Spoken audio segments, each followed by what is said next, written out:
자, 그래서 말인데 결국은 우리가 데이터 플랫폼을 만들었잖아요. 16개 데이터 플랫폼을 만들었어요. 만들었는데 그 다음에 단계는 우리가 어느 방향으로 가야 되느냐. 그게 굉장히 이제 우리의 그 향후의 방향에 대해서 한번 생각을 할 필요가 있는데요.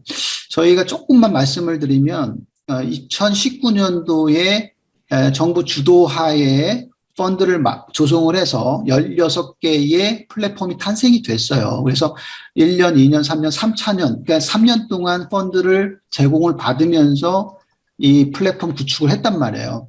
근데 이제 내년부터는 당장 이 플랫폼을 운영하고 발전해 가는 그런 형태를 정부의 펀드 없이, 그죠? 정부 펀드 없이 플랫폼 주관기관 16개, 거기 밑에 들어가 있는 각 센터들이 거의 10개 이상 되는데, 그러면은, 한 160개 정도 되는 센터들이 있을 거란 말이죠. 그런 센터들이 자생을 해서 자기네들이, 이렇게 운영을 할 수 있는 그런 부분이 돼야 되는데, 이 부분에 대해서 제3자 입장에서, 제가 요번에 사실은 그런 플랫폼 참여를 전혀 하지 않은, 전문가들을 모신 이유가 바로 그런 부분입니다. 제3자 입장에서 생각을 해주시기 위해서, 말씀을 듣고 싶어서 그렇습니다. 이걸 잘 운영하기 위해서는 어떻게, 펀드 없이 이게 운영을 해야 되는데, 향후에, 당장 다음 달부터요. 이게 어떻게 가능할까요? 이게 어떻게 하면 좋을까요? 이 부분에 대해서 좀, 묘책은 아니더라도, 그래도 제3자 입장에서 이런 방향으로 갔으면 좋겠다, 뭐 이런 것 좀 얘기를 해주시면, 고맙겠습니다. 네. 이제 문제는 기업, 부처도 있고, 기업도 있고, 그런데 이제 우선적으로는 이제 부처 중심의, 그죠, 뭐 경기도도 있고, 또 문화부도 있고, 이제 지금 여기 저희는 환경부랑 밀접한 관계가 있죠. 환경부도 그러면 그런 데는 자생이 가능할 것으로 생각을 해요. 왜냐하면 이제 나름대로 부처들에서 이 사업을 할 때 관련돼서 이제 이걸 자생적으로 이끌어 가겠다 하고 이제 뭐 들리는 말로는 내년도 예산의 일부 부처에서는 이거 운영을 위한 예산을 일반 예산으로 받았다 이런 얘기도 있어요. 그러다 보니까 이제 부처는 괜찮은데 이제 문제는 여기에 딸린 기업들이 문제인 거죠. 과연 기업들이 여기에서 생산해내는 데이터를 가지고 거래가 활발히 이루어질 거냐. 여기에 대해서는 일단은 우리 구 교수님이 이제 환경 빅데이터 플랫폼을 운영을 하면서 실질적으로 데이터를 파셨잖아요. 네, 거래 건수가 있다고 해서 이제 거래를 팔고 그랬는데 그게 이제 매출이 어느 정도 되나요? 네, 그 부분도 중요한 얘기를 해주셨는데, 네. 그래서 그 자랑할 수 없을 만큼의 매출이죠. 예, 그죠. 얘기하기가 좀 궁색해지고 좀 창피한 부분이 있는데 네네. 그런 매출 규모로 이게 뭐 과연 민간 기업들이 여기에 꾸준하게 컨설을 유지하면서 유지가 될 수 있을까? 그거는 좀 약간 퀘스천이라고 생각을 해요. 이제 여기는 민간은 이익이 있으면 그쪽으로 다 옮겨가거든요. 그래서 아니면 이제 정부 각 부처에서 부처 내에서도 이제 우리나라는 R&D 규모가 20조가 넘어가잖아요. 네네네. 네, 그러면 20조인가요? R&D 한 그 정도 됩니다. 예, 20조, 그렇죠. 10조에서 20조 사이가 될 거예요. 예. 그러니까 부처마다 다 R&D를 또 가지고 있어요. 그러면 이걸 또 어떻게 이제 이 빅데이터 활용하는 이 데이터를 활용하는 사업들을 만들어낼 건가. 더군다나 이제 정부에서 지금 아까 이제 디지털 뉴딜 얘기하고 뭐 이렇게 하면서 또 아까 휴먼 뉴딜 얘기하면서 이런 신사업들하고 어떻게 연결을 지어서 부처에서 이것을 이제 왜냐 그러면 아직까지는 3년 했다고 사업이 잘 될 거라는 거는 말도 안 되잖아요. 그렇죠. 네. 그래서 그러한 부분들을 준비해주는 역할을 좀 해야 되지 않나 그런 생각이 듭니다. 그래야 네. 기업이 꾸준하게 투자를 할 수 있고 여기서 이제 머물러 있을 수가 있는데 만약에 이익이나 이렇게 유지할 수 있는 그런 펀딩이 없으면 네, 아무래도 네, 이 플랫폼이 유지되기가 좀 힘들지 않나 이런 생각이 들거든요. 아, 네. 네, 그래서 좀 그런 부분들을 좀 구 교수님께서 만약에 네. 플랫폼 수자원 네. 저기 주관기관이죠. 네. 그런데나 환경부나 이런 분들이 오시면 좀 얘기를 해주셔야 될 것 같아요. 네. 그래야 네. 뭐 일단 환경부가 좋잖아요. 네. 메타버스하고 연결하기 되게 좋은 거예요. 물 같은 거 이제 가상 환경에서 이제 네. 저희가 그 환경부 빅데이터 플랫폼 아니 수자원공사 네네. 환경 빅데이터 플랫폼 들어가면 다양한 네. 서비스들이 있잖아요. 네네네. 그런 부분을 단순하게 지도 네. 검색하고 이제 어떤 상황에 맞춰서 이게 뭐 이런 내용을 이제 그 서비스로 제공해 주는 게 아니라 오히려 그 하나하나의 서비스를 메타버스로 구현해 놓는 거죠. 네. 그러면 그쪽에서 이제 환경 빅데이터를 이용을 해서 새로운 네네. 메타버스 환경을 만들고 거기에 따라서 이제 다양한 우리가 예측이나 이런 걸 할 수 있는 기반을 마련할 수 있지 않을까. 그래야 사업도 생기고 네, 그럴 것 같습니다. 아, 우선은 네. 부처의 역할이 중요하다. 이렇게 얘기할 아, 수가 있습니다. 네.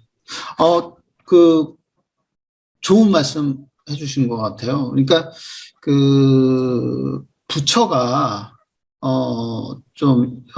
지금은 좀 관심 있게 봐야 된다라는 거죠. 예, 특히 우리 환경 빅데이터인 경우에는 환경부에서, 관심 있게 이 부분들을, 보고, 그 다음에 같이, 생태계를 마련해 날 수 있는, 같이 갈 수 있는, 공생할 수 있는 그런 것들을 주도적으로 좀 찾아볼 필요가 있다. 뭐 그런 얘기를 해주셨죠. 그죠? 네. 네, 그래서 공동으로 뭔가 펀드를 하고, 공동으로, 모색을 하고, 그 다음에 지금 그런 것 같아요. 부처가 이제 주도를 좀 해줬으면 좋겠다. 첫 번째. 두 번째는 아까 민간 투자에 대한 얘기도 조금 언급을 해주신 것 같아요. 관심 있는 분명히, 회사, 기업체, 이런 부분 분명히 있을 거라는 거죠. 환경이면 환경에 그런 데이터들이 있고 그 데이터들을 관심 있어 하는 그런 부처뿐만 아니라 민간 기업들이 분명히 있는데 그런 민간 기업들과의 협업 체계를 확실히 해서 공식적인 스폰서를 받는다거나 민간에서 그래서 아까 우리 뉴딜 2.0의 그쪽에 보면은 민간의 투자를 적극적으로 유치하는 것을 권장하는 그런 형태로 지금 가고 있잖아요. 그러니까 그런 부분도 같이 생각을 하면서 일단은 뭔가 돈이 좀 펀드가 조성이 되는 그런 형태. 그다음에 아까 정부 부처에서 하는 R&D가 분명히 있으니까 그 R&D랑 플러스 알파하는 그런 형태를 같이 가져가야 되는 부분인 거죠. 그래서 R&D를 하고 거기에 관심 있는 R&D나 R&D를 통해서 사업화 혹은 R&D를 통해서 솔루션과 사업이 더 나은 사업이 발생되는 것을 관심 있어 하는 민간 기업들의 참여를 유도를 시키면서 거기서의 매칭 펀드 같이 투자를 하면서 지금 있는 기업들을 이렇게 같이 끌고 가는 형태도 괜찮다 이런 얘기를 해 주셨어요. 그런데 말이죠. 만약에 이제 그렇게 하려면 또 시간이 있어요. 시간이 필요하고. 근데 이제 당장 1월, 2월이니까 그거 시간 그래도 한 3개월 최소는 필요하잖아요. 그래서 1월, 2월, 3월 이때가 어떻게 보면 정말 보릿고개 같은 그런 시기일 것 같은데 이런 플랫폼을 돌린다라는 거가 사실은 자원이 들어가잖아요. 인력이라는 자원뿐만 아니라 클라우드 컴퓨팅 서비스를 사용해야 되니까 그거는 그냥 그냥 가만히 켜놔도 돈이 들어가는 그런 부분인데 그런 것들에 대한 어떤 유지관리비 이런 것들은 최소한 유지할 수 있는 정도의 부분은 어떻게 그걸 마련해야 되느냐 그런 형태의 오늘 그거는 혹시 뭐 답이 있을까요? 뭐 조금 아이디어가 있을까요? 그런 기본적으로 들어가는 거. 아, 기본적으로 들어가는 것은 주간 사업자들이 다, 예, 음, 마련했을 겁니다. 특히 이제 정부 부처들은, 내년도 사업 예산을 올해 다 계획을 했기 때문에, 혹시, 음, 그런 기본적으로 이제 뭐, 이런 일반적인 인프라적인 음, 측면에서 인력은 빼고요. 인력은 너무 이제 많으니까. 그 일반 기업체들도 있고, 그런데 일반적으로 장비에 대한 그런 쪽은 다 예산이나 그리고 이런 게 다 잡혀 있지 않을까 생각을 하고요. 네, 오히려 저는 묻고 싶어요. 네, 오히려 부 교수님이 지금 하고 계시니까, 네, 네, 과연 이 주관기관이나 그 부처죠. 환경부에서 과연 네, 그러면 이 부처에서는 네, 빅데이터 플랫폼을 어떻게 생각하고 있는지. 그러면 만약에 부처에서는 네, 애시당초 이제 맨 처음에 계획을 잡았을 때는 3년 후에 자생을 할 거라고 예측을 하고 이 음, 사업에 참여를 하고 네, 적극적으로 이제 운영을 한 거죠. 근데 음, 3년이 지났는데 음, 과연 이 이후부터는 후속 조치를 어떻게 할 건가? 이게 음, 하나 묻고 싶고요.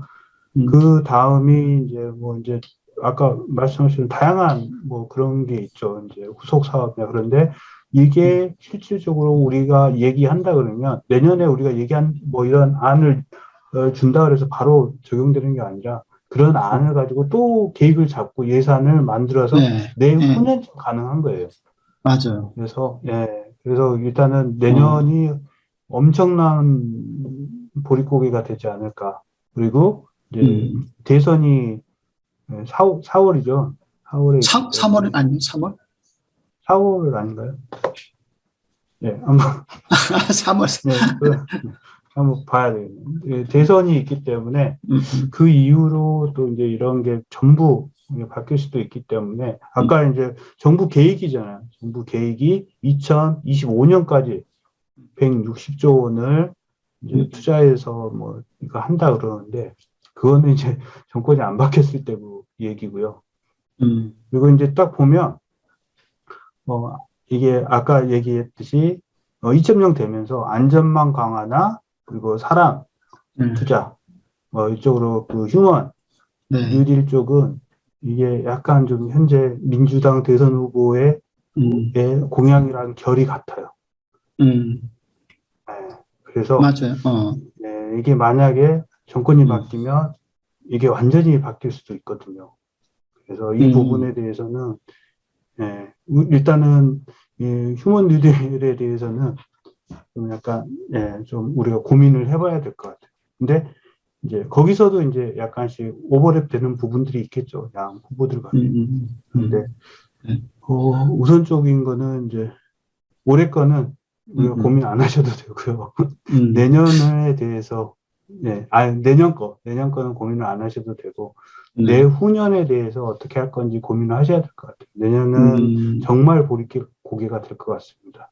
네, 그리고 이제 여기서 이제 살아남으려고 그러면 실질적으로 R&D나 이런 것도 음, 올해 기획이 끝나서 음, 내년 이거 연말이나 음, 내년 초에 공고가 되잖아요. 음, 그러면 대부분이 다 계획이 있단 말이에요. 음, 그래서 그런 부분이 이제 반영하려 그러면 올해 음, 열심히 계획을 짜서 내년에 음, 내후년에 반영되게끔 해야 되는 거죠. 네. 네. 지금 저, 우리 환경 빅데이터 쪽의 그 반응은 그런 것 같아요.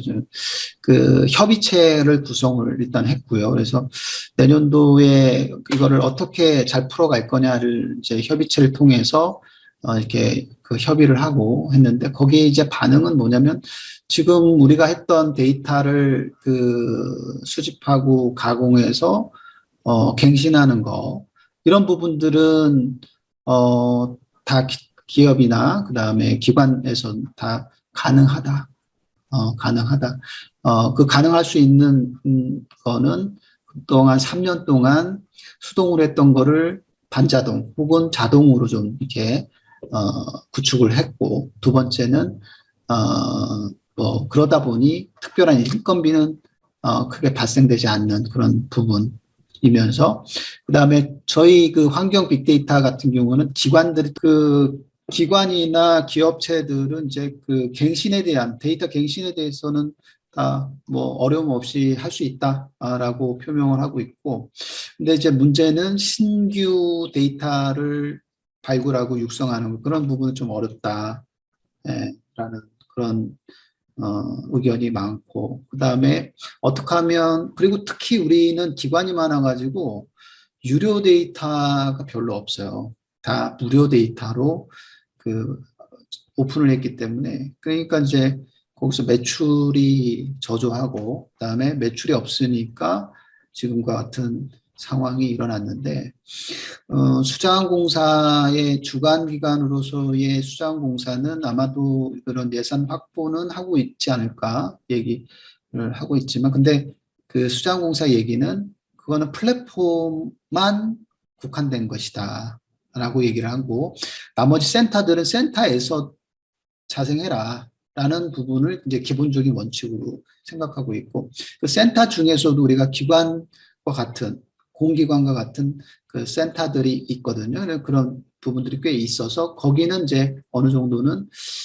인력이라든지 그다음에 그 자금이나 이런 것들은 뭐 하려고 하는 것 같아요.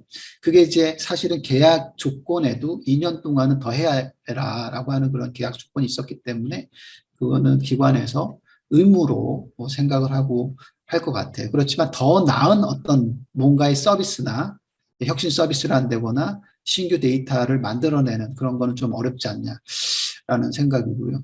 그리고 우리 성균관대학교 같은 경우는 그 플랫폼에 참여 기관으로 참여를 했기 때문에 우리는 또 센터도 아니었거든요. 그래서 플랫폼의 참여 기관이고, 저희 학교 입장은 뭐 연구 교육 기관이고요. 비영리 기관이기 때문에 무료 데이터고요. 그래서 실질적으로 수익 창출이 안 돼요.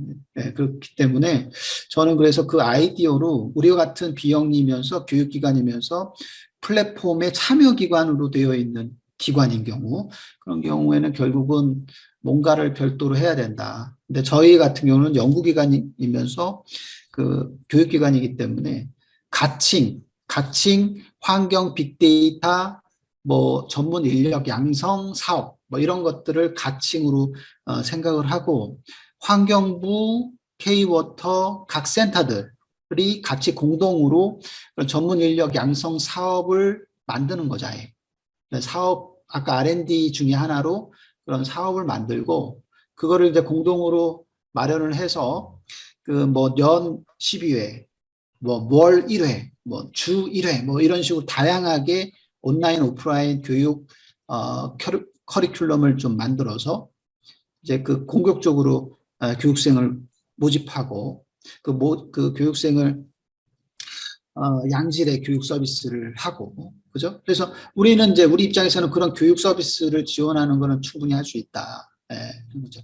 그래서 그 교육을 받은 사람들이 서티파이드 환경부, 예, 그런 자격증 서티를 취득할 수 있도록 하고, 그걸 통해서 일자리 창출이라든지 그런 교육생들이 창업 활동을 할 수 있게끔, 그러면 결국은 아까 디지털 뉴딜에서 얘기하는 청년 그 육성, 이런 거, 그다음에 그 창업 육성하는 거와 일맥상통하면서 그쪽에도 일조할 수 있고, 예, 그렇게 가면 어떨까라는 제안은 지금 저는 하고는 있는데, 그게 뭐 지금 어떤 아니라서 어떻게 될지 잘 모르겠습니다.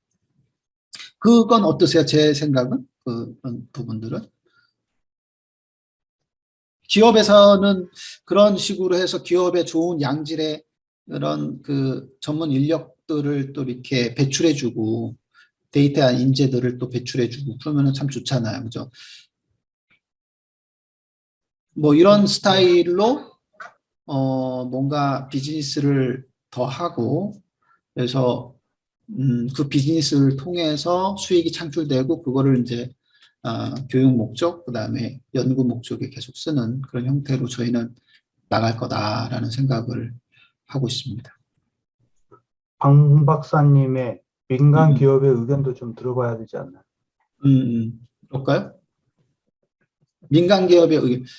예. 지금 이제 우리 저기 구 교수님이 생각하시는 그런 인력 양성, 환경 빅데이터 인력 네, 양성 사업에 대한 것도 있고, 이제 방금 네. 전에 이제 만약에 이제 우리가 돈이 있는 곳에 다 모여들잖아요. 그리고 우리 R&D 3년 해보니까 어떠세요?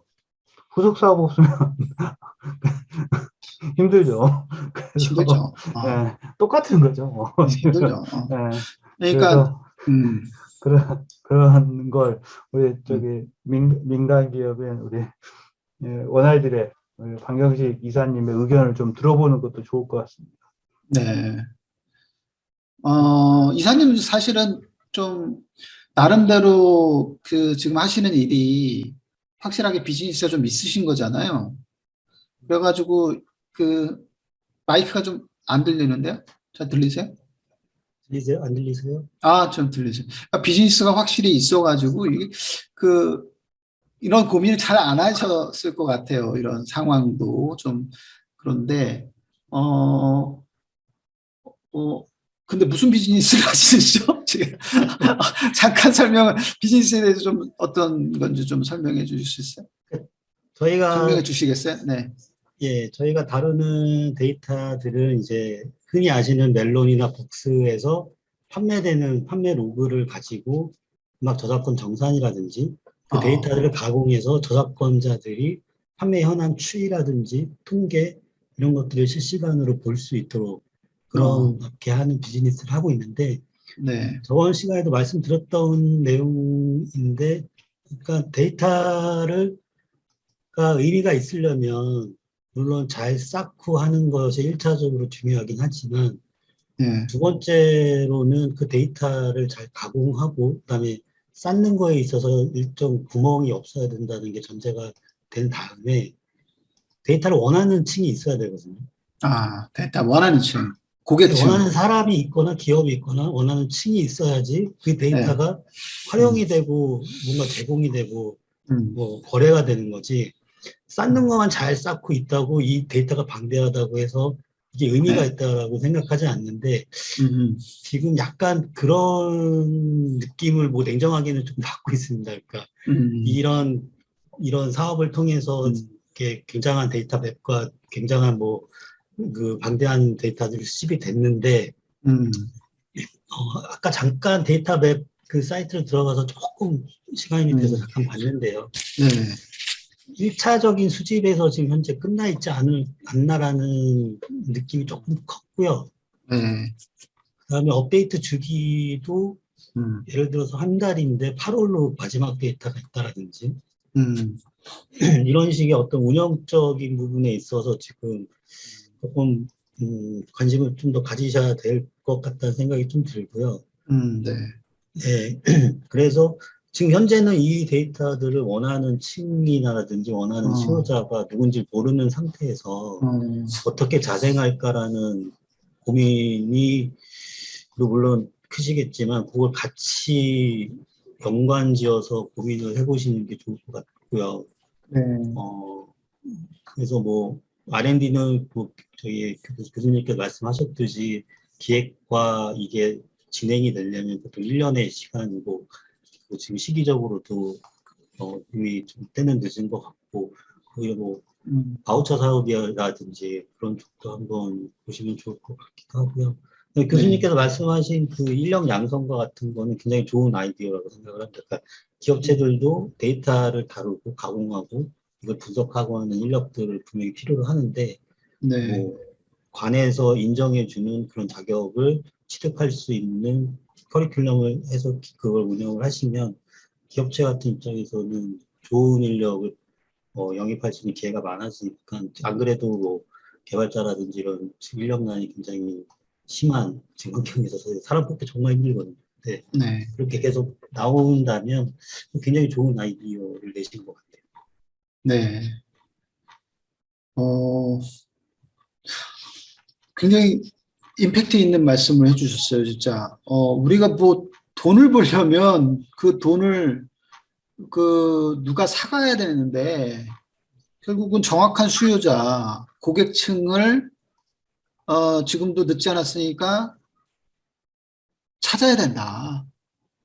정확한 수요자를 찾고, 정확하게 고객 마케팅을 하고, 유치를 해가지고, 그게 인력이든 아니면 데이터 제공이든 서비스든, 그걸 해줘야 이걸 매출이 일어나고, 순순한 구조가 되고, 생태계가 유지가 되는 것이지, 그냥 막연하게, 아이고, 운영해야 되는데, 데이터 올려야 되는데, 이러면은 뭐 안 되죠. 그런 전혀, 그런 부분들에 대해서 더 고민을 해야 되겠네요. 센터들이 만들어내는 데이터 자산에 대해서 조금 더 고객층을 찾아라. 그게, 1차적인 제공보다 2차 가공까지 하는 것을 염두에 둬야 될 것 같고, 아까 네, 김영무 교수님 말씀하셨듯이 이게 민간 기업이 하는 비즈니스 형태는 성격보다는 어떤 공공의 성격이 크기 때문에 네네, 이렇게 센터들이나 제공하는 업체나 기관들과 네, 그런 층들을 연계하는 또 다른 어떤 지원, 뭐 투자, 뭐 이런 그 R&D 같은 성격의 바우처 같은 네, 사업에 그런 네. 게 지속적으로 돼야지만 뭔가 활성화가 될 것 같다는 생각이 들었습니다.